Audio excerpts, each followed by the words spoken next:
صبح سے لے کر شام تک ہم بھوک اور پیاس اسی لیے برداشت کرتے ہیں کہ اللہ تعالیٰ کی نعمتیں جو ہمارے پاس بھی موجود ہیں اور ہمارے اختیار میں بھی ہیں، لیکن مالک کے حکم کے پابند رہتے ہوئے ہم ان نعمتوں کو استعمال نہیں کر سکتے۔ تو جب کوئی نعمت چھن جائے یا کوئی نعمت انسان کے اختیار میں نہ رہے تو پھر انسان کو اس کی قدر و منزلت کا پتہ چلتا ہے۔ اسی طرح روزہ ہمیں احساس کا درس دیتا ہے کہ ایک وقت کے لیے وہ نعمتیں جو ہمارے پاس موجود بھی ہیں ہم انہیں استعمال نہیں کر سکتے، لیکن اس دنیا میں ایسے لوگ بھی موجود ہیں جن کے پاس یہ نعمتیں مستقل طور پہ نہیں ہیں، وہ ان نعمتوں پہ اختیار نہیں رکھتے۔ تو روزہ ہمیں درس دیتا ہے کہ ہمارے دل میں اپنے سے کمزور بندے کے بارے میں احساس پیدا ہو جائے کہ جیسے ایک وقت تک کے لیے میرے لیے یہ نعمتیں آرام ہو چکی ہیں، کتنے ہی ایسے لوگ ہیں جو ہمیشہ کے لیے ان پہ اختیار نہیں رکھتے۔ اگر رمضان المبارک کے روزوں کے بعد ہمارے دل میں احساس پیدا ہو جائے تو سمجھ لیجئے کہ مالک کائنات نے ہمارے روزوں کو قبول فرما لیا ہے۔ لیکن اگر رمضان گزر جائے اور ہمارے دل میں احساس پیدا نہ ہو تو پھر ہمیں فکر کرنی چاہیے کہ رمضان تو آیا ہے، ہم رمضان کے مقصد کو نہیں پا سکے۔ حضرات گرامی، اگر احساس ہے تو تمام عبادتیں اللہ کے ہاں مقبول ہیں، اگر احساس نہیں تو پھر ان عبادتوں کا بھی ہمیں کوئی فائدہ نہیں ہوگا۔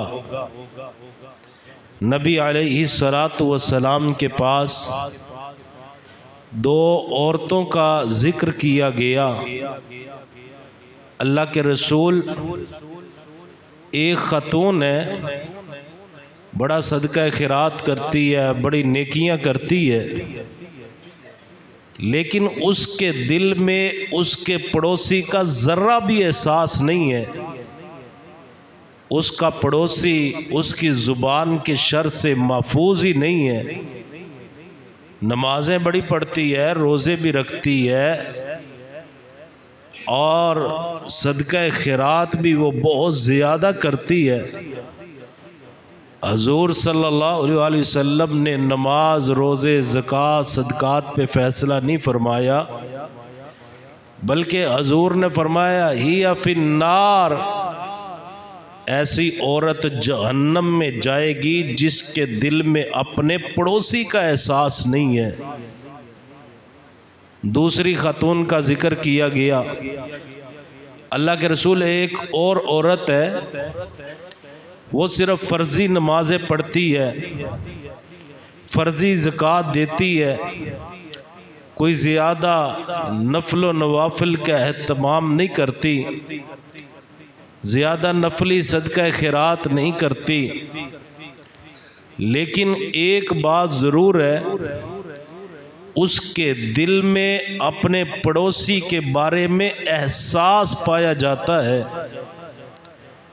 نبی علیہ السلام نے فرمایا ہی فی الجنہ، جس خاتون کے دل میں پڑوسی کے بارے میں احساس پایا جاتا ہے، ایسی خاتون کو کائنات کا رب اپنی جنت کا حقدار بنا دے گا۔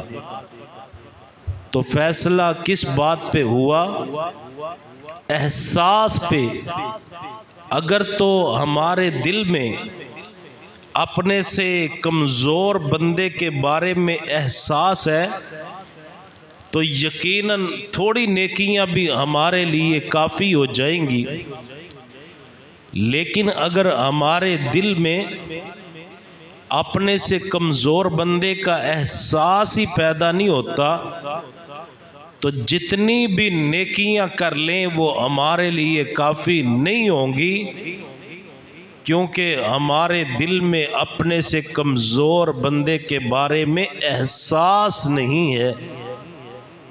اور مالک کائنات نے اہل ایمان کی نشانی بتلائی، وَيُؤْثِرُونَ عَلَىٰ أَنفُسِهِمْ وَلَوْ كَانَ بِهِمْ خَصَاصَةٌ۔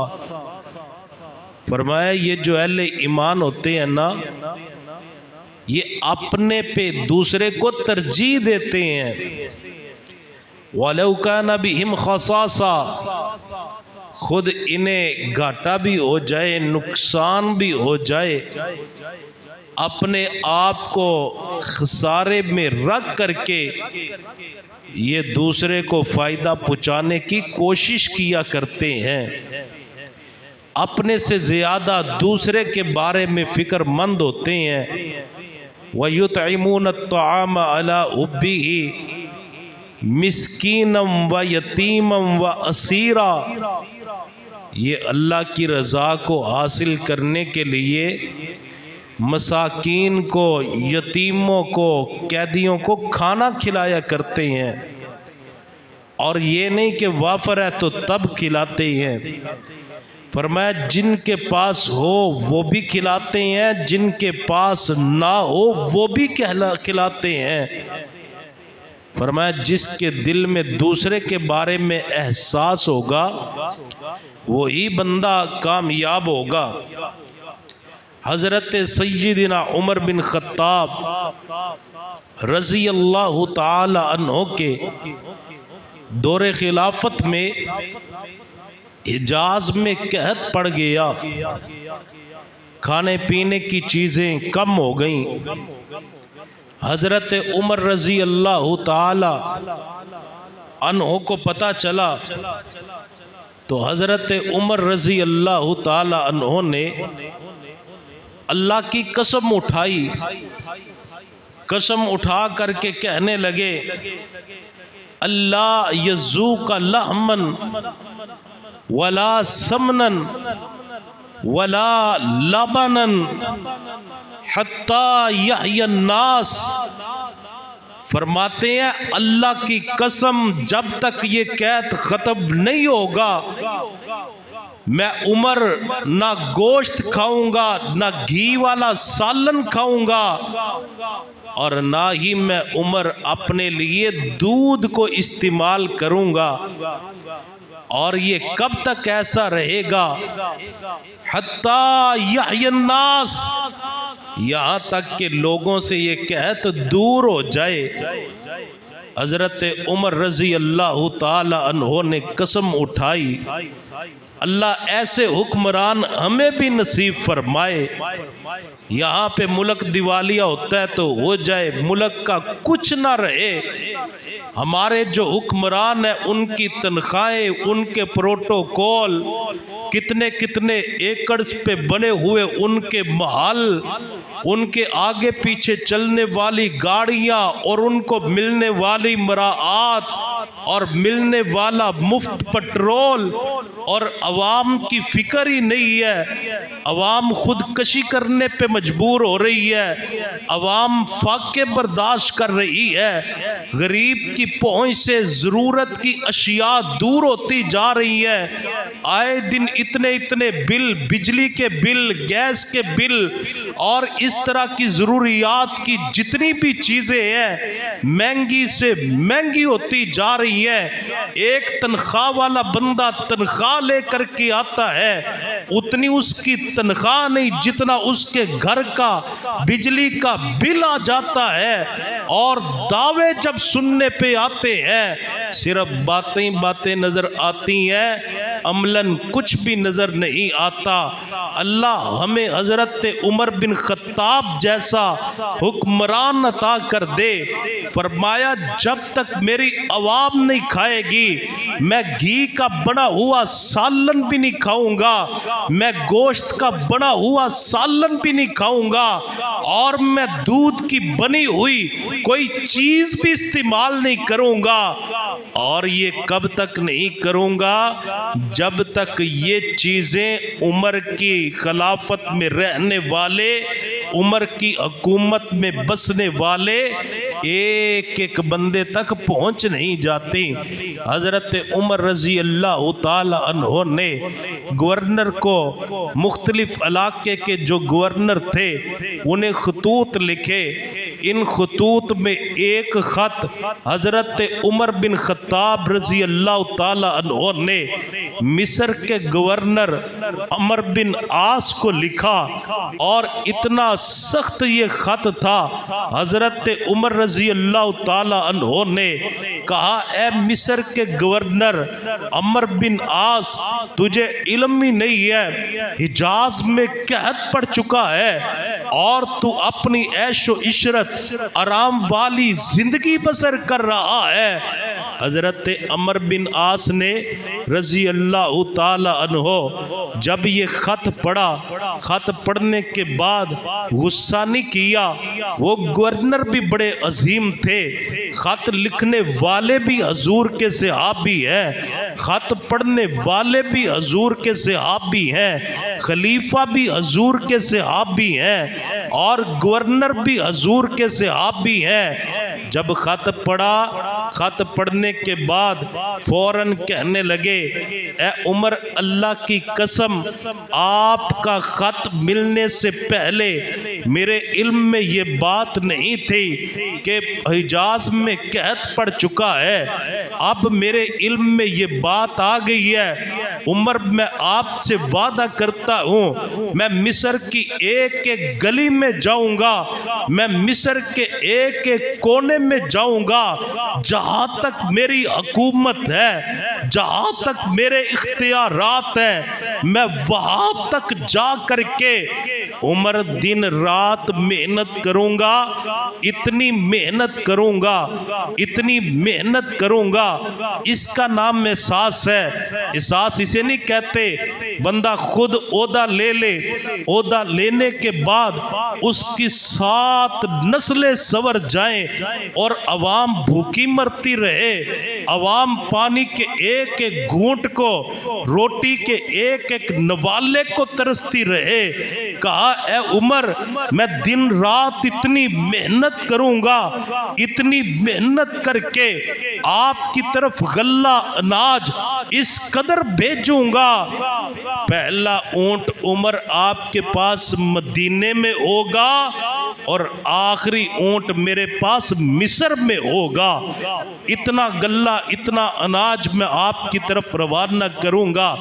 حضرات گرامی آج تو دعوے ہی دعوے ہیں، غریب کا احساس کرنے کے لیے کوئی تیار نہیں ہوتا، لیکن حضرت عمر بن عاص رضی اللہ تعالی عنہ نے پھر ایسا ہی کیا، سامان جمع کر کے مدینہ منورہ کی طرف جب روانہ کرنے لگے، دوستوں نے مشورہ دیا کہ اونٹوں پہ سامان، اتنا لمبا سفر اور غیر محفوظ رستہ، اس طرح کرتے ہیں ہم اسے سمندر کے راستے، بحری راستے بھیجتے ہیں۔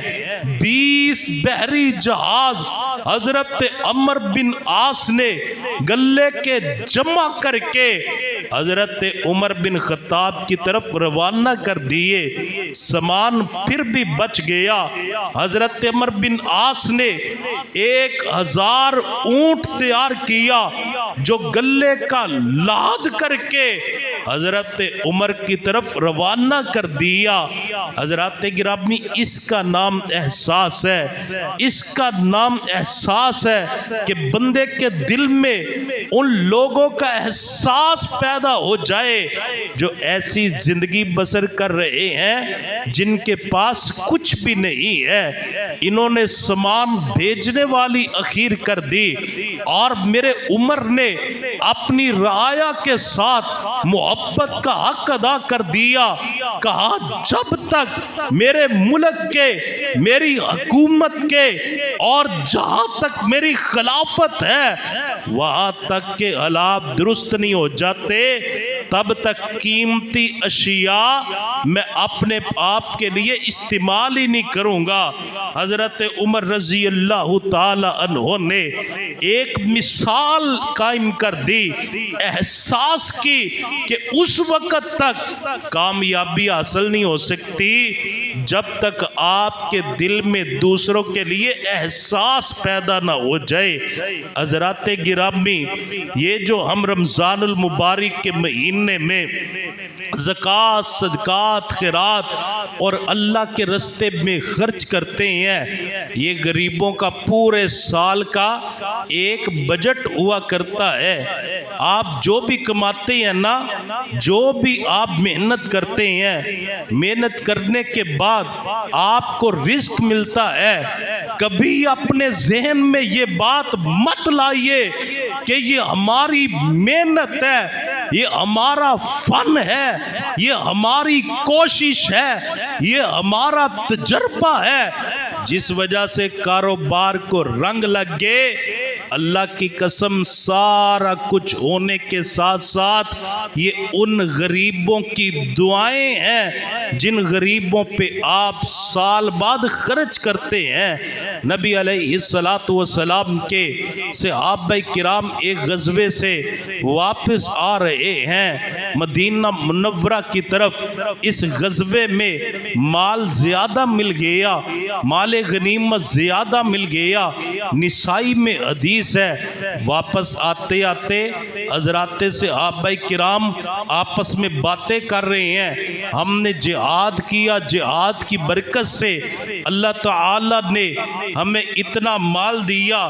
حضور صلی اللہ علیہ وسلم نے فرمایا میرے صحابہ سنیے، اس بات میں کوئی شک نہیں، تم گئے جا کر کے لڑائی کی، جہاد کیا، جہاد کی برکت سے اللہ تعالیٰ نے آپ کو اتنا مال غنیمت دیا کہ آپ کے چہرے خوشی سے کھل اٹھے۔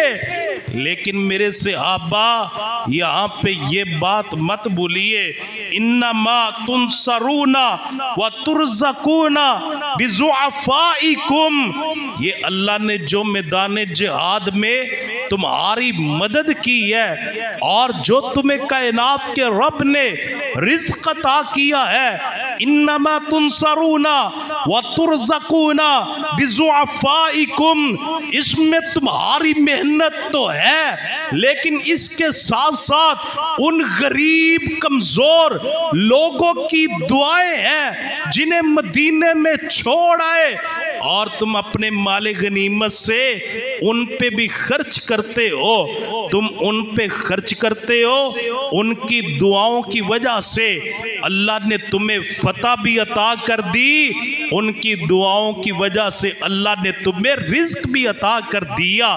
حضرات گرامی، جب دکان پہ بیٹھے ہو یہ نہ سمجھیں میرا کمال ہے کہ گاہک آ رہا ہے اور مجھے اللہ رزق دے رہا ہے۔ جب آپ کی دکان چل جائے، جب آپ کا کاروبار چل جائے، جب فیکٹری اور مل چل جائے، سمجھ ہی نہ لگے پیسہ کہاں سے رہا ہے، کاروبار چل کیسے رہا ہے، کبھی بھی تکبر اور کبھی بھی فخر میں مت آئیے۔ بلکہ فوراً ان لوگوں کو یاد کیجئے جن پہ آپ خرچ کرتے ہیں، ان کی دعاؤں کی وجہ سے اللہ تعالیٰ نے تمہارے کام میں برکت عطا کر دی۔ اور کبھی بھی ان غرباء، یتیموں، مسکینوں کو جھڑک کر کے، ڈانٹ کر کے اپنے سے دور نہ کر دینا۔ اللہ کی قسم، ان کی ناراضگی تمہارے کاروبار کو، تمہاری تجارت کو، تمہاری دکان کو، تمہاری فیکٹری کو، تمہاری ملک کو بند کر کے رکھ دے گی، کیونکہ میرے کریم آقا نے فرمایا انما تنصرون وترزقون بضعفائکم، یہ جو بھی اللہ کی رحمتیں ہیں، یہ جو بھی اللہ کا فضل ہے، اس لیے ہے کہ تم نے اپنے کاروبار میں ایک حصہ غریبوں کے لیے بھی رکھا ہوا ہے۔ حضرات گرامی، اگر دل میں یہ خیال پیدا ہو گیا یہ تو میری اپنی محنت ہے، یہ تو میری اپنی کمائی ہے، تو ایسا بھی ہو سکتا ہے وہ باغ والوں کا مشہور واقعہ کہ انہوں نے کہا کہ اتنا مال ہمیں ملتا ہے، ہمارے آنے سے پہلے غریب پہنچ جاتے ہیں، آج ہم کیا کریں گے؟ راتوں رات جائیں گے، فصل اٹھا کر کے اپنے گھر میں لے آئیں گے، کسی غریب کو پتہ بھی نہیں چلے گا، کسی غریب کو علم بھی نہیں ہوگا، ہم راتوں رات فصل اٹھا کر کے گھر لے آئیں گے، محنت ہم کرتے ہیں، بیج ہم بوتے ہیں، پانی ہم لگاتے ہیں، سارا سال کھیتی کا انتظار ہم کرتے ہیں، لیکن جب اناج اٹھانے کی باری آتی ہے غریب ہم سے پہلے پہنچ جاتے ہیں۔ آج ہم غریبوں کو نہیں آنے دیں گے، بلکہ غرباء کے آنے سے پہلے ہم اٹھا کر کے سارا اپنے گھر میں لے جائیں گے۔ ابھی دل میں بات آئی، رات کی تاریکی میں یہ اپنے باغ پہ پہنچے، کوئی کہتا ہے باغ یہاں تھا، کوئی کہتا ہے نہیں یہاں نہیں وہاں تھا، کوئی کہتا ہے وہاں نہیں اس جگہ پہ تھا، سارے علاقے کا چکر لگایا، نہ فصل نظر آئی، نہ باغ نظر آیا، بلکہ قرآن نے اعلان کر دیا فَأَصْبَحَتْ كَالصَّرِيمِ، میں نے ان کے باغ کو ایسے کر دیا جیسے باغ یہاں پہ لگا ہی نہیں تھا، راتوں رات تباہ ہو گیا، برباد ہو گیا۔ کبھی بھی غریبوں کو اپنے سے دور نہ کرنا، انہیں تلاش کر کر کے ان کا حق ان تک پہنچانا۔ تم انہیں تلاش کر کے ان کا حق ان تک پہنچاؤ گے، اللہ تمہیں وہاں سے رزق عطا کرے گا جہاں سے تم وہم و گمان بھی نہیں کرو گے۔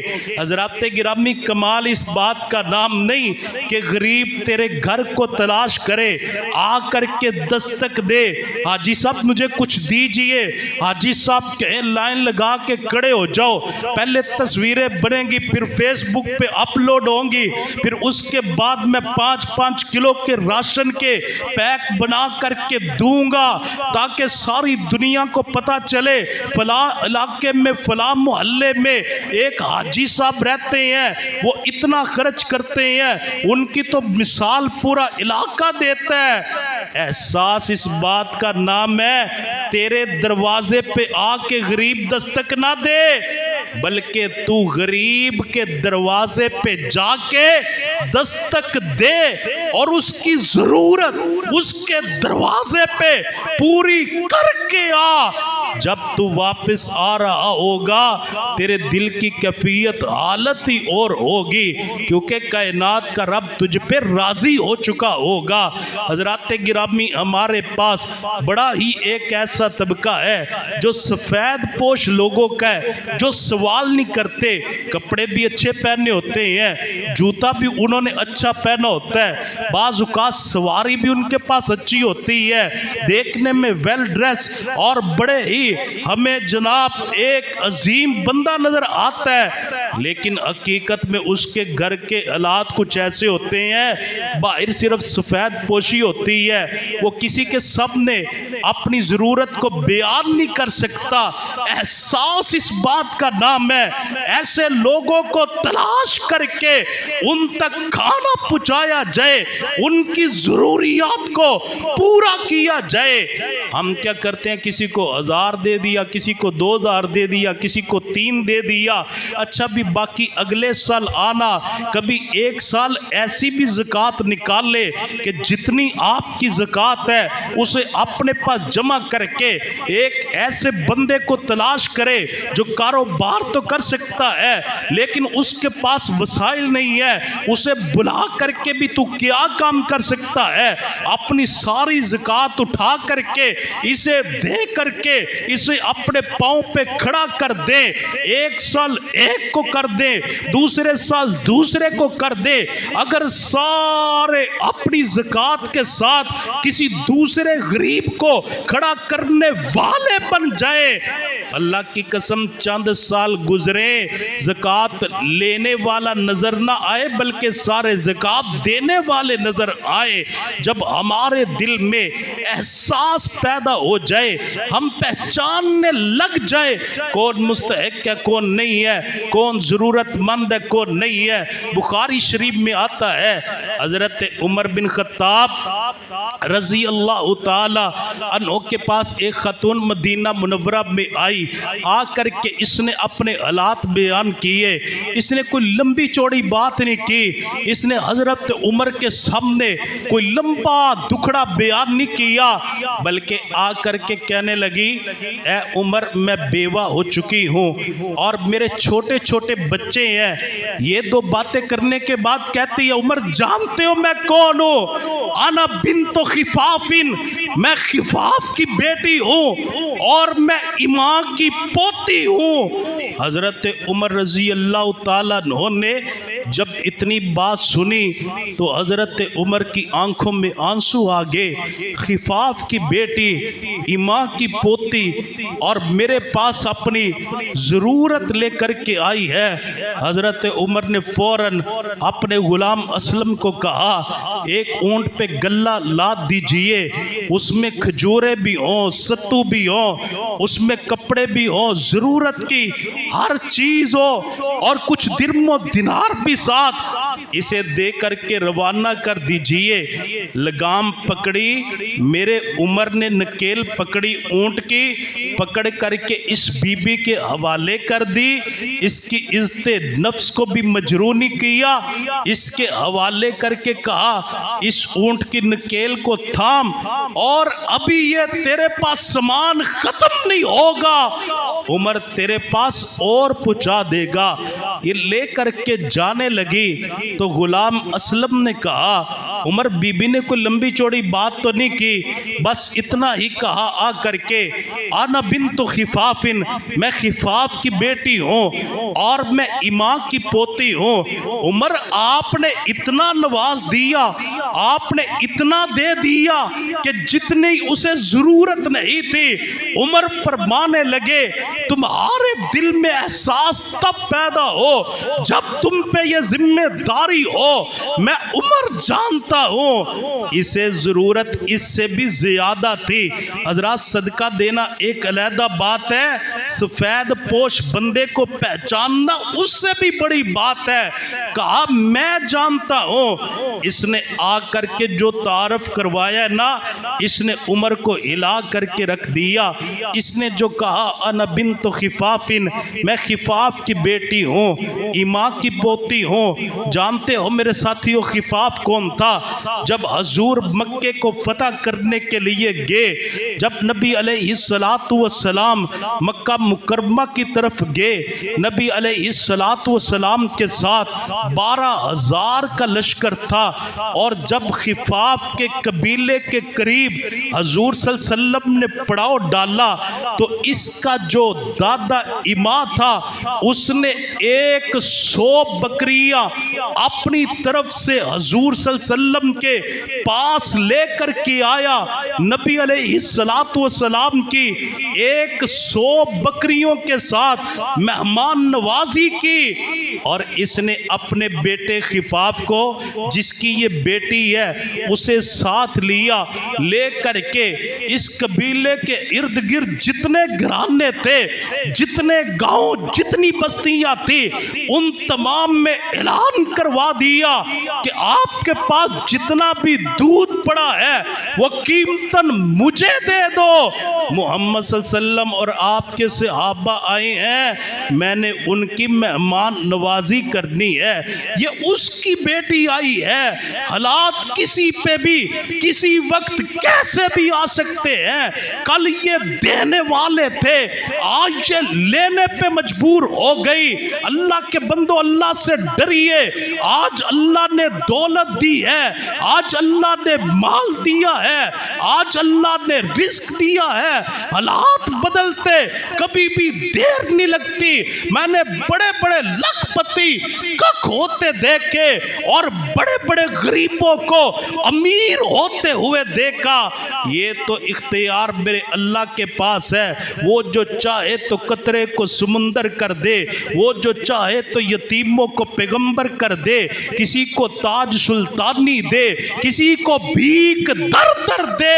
میرے اللہ تیری مرضی، جدھر چاہے ادھر کر دے۔ کہا میں عمر تو سن کر کے حیران رہ گیا، کل جس کا باپ اور دادا حضور کے پاس 100 بکریاں لے کر کے اور پورے علاقے کا دودھ جمع کر کے محمد کریم کی مہمان نوازی کر رہا تھا، آج اس کی بیٹی میرے پاس راشن لینے پہ مجبور ہو چکی ہے۔ میں نے اسے پہچان لیا، اس لیے میں نے اتنا دیا۔ حضرات گرامی، یہاں سے ایک اور مسئلہ بھی سمجھ آ گیا۔ آپ کو اللہ نے دیا ہے، اللہ کا دیا اللہ کے رستے میں دیتے جائے۔ آپ کی نسلوں میں کسی پہ بھی برا وقت آ گیا، جو آپ نے دیا ہوا ہے اس کی برکت سے اللہ تعالیٰ اس مشکل وقت کو آسان فرما دیں گے۔ دیا تو باپ نے تھا، دیا تو دادے نے تھا، پوتی پہ مشکل وقت آیا، اللہ نے آسانی پیدا کر دی۔ حضرات گرامی، حضرت عمر رضی اللہ تعالیٰ عنہ پہچان جایا کرتے تھے، اللہ ہمیں بھی ایسی پہچان عطا کر دے۔ ایک بی بی آئی، کہنے لگی عمر کبھی ہمارے گھر کا بھی تو چکر لگائیے نا، کبھی ہمارے علاقے میں بھی تو آئیے۔ عمر، ہمارے گھر میں، میرا گھر ایسا ہے کہ وہاں پہ آپ کو کوئی چوہا بھی نظر نہیں آئے گا۔ حضرت عمر رضی اللہ تعالیٰ عنہ نے فوراً آرڈر جاری کیا، اسے نواز دیا جائے، اسے مال دیا جائے، اسے کھانے پینے کے لیے کچھ دیا جائے۔ ساتھیوں نے کہا سوال اس کا کچھ اور تھا، وہ آپ کو اپنے گھر میں بلانا چاہ رہی تھی، ڈیمانڈ اس کی کچھ اور تھی، اور آپ نے اسے اونٹوں پہ گلہ لاد کر کے نواز دیا۔ عمر فرماتے ہیں وہ سفید پوش تھی، آپ نہیں سمجھے وہ سمجھانا کیا چاہتی تھی۔ اس نے کہا میرے گھر میں آپ کو چوہا بھی نظر نہیں آئے گا۔ چوہے کس گھر میں داخل ہوتے ہیں؟ جہاں کچھ کھانے پینے کے لیے ہو۔ جس گھر میں چوہوں کے کھانے کے لیے کچھ نہیں ہے، اس گھر میں اس بی بی کے پاس کھانے کے لیے کیا ہوگا؟ اسے سارا کچھ دے دو۔ حضرات گرامی، ایسے لوگوں کو پہچانیے، اللہ کا دیا ہوا مال آج آپ کے پاس ہے، کل پتہ نہیں ہو یا نہ ہو، لیکن ختم ہونے سے پہلے اسے آخرت کے لیے ذخیرہ کر لیں۔ فرمایا وَأَنفِقُوا مِمَّا رَزَقْنَاكُمْ مِن قَبْلِ أَن يَأْتِيَ أَحَدَكُمُ الْمَوْتُ فَيَقُولَ رَبِّ لَوْلَا أَخَّرْتَنِي إِلَىٰ أَجَلٍ